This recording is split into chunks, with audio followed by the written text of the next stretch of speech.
আজকে হলো দশমী, সবাই আজকে মাকে বরণ করবে।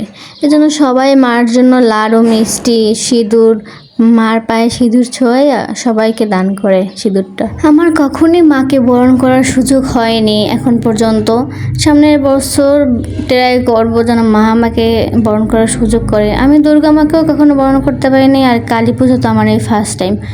আমি ছোটোবেলায় হয়তো বা কালী পূজায় গেছিলাম 1-2 বার, কিন্তু বড় হয়ে কখনোই কালী পূজায় যাইনি।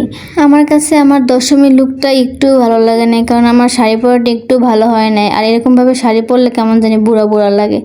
তো অনেকক্ষণ ওই জায়গায় দাঁড়িয়ে থেকে আমার পাটা খুবই ব্যথা করতেছিল। এই জন্য বাসার সামনে মানে তালা মারা ছিল, বাসাটা চাবি আমার কাছে ছিল না, আমার জামাইয়ের কাছে ছিল।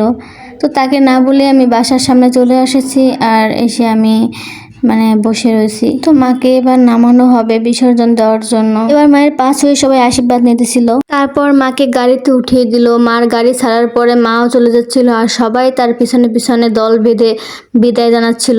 সবারই একটু হলেও মনটা খারাপ আছে, কারণ মা চলে যাচ্ছে, দুর্গা মাও চলে গেল, কালী মাও চলে গেল। এখন আমি বলবো, যে পথে কালী মা চলে গেল ওই পথে জগদ্ধাত্রী মা আসছে 29 তারিখ।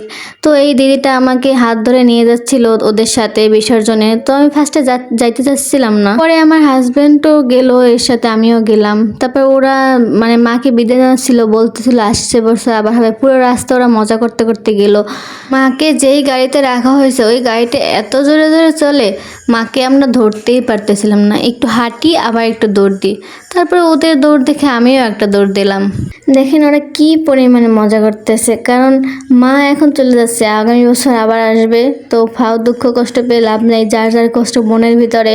তারপরে এই মাকে বিসর্জন দিতেছে, দুইজন খুব সুন্দরভাবে নেমে মাকে বিসর্জন দিয়েছে। নট যে উপর থেকে ফেলে দেয়নি বা ঠাস করে ফেলে দেয়নি, আস্তে আস্তে নিয়ে একদম আস্তে ডুবিয়ে দিয়েছে।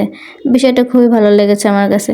তারপর মাকে যে ভ্যানে আনা হয়েছিল, আমরা সেই ভ্যানে উঠেই চলে গেছিলাম বাসায়। তারপর এই ভ্যানে মজা করতে করতে আসলাম, প্রায় বাসার সামনে চলে এসেছি। এসে তারপর প্রসাদ খেলাম। প্রসাদে ছিল খিচুড়ি আর আলুর ডালনা।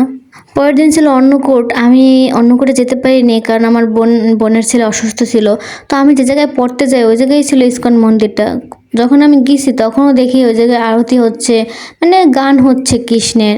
তারপর আমি কৃষ্ণের দর্শনও পেলাম, তারপরে গানও পেলাম, একটু বসে বসে শুনলাম। তারপর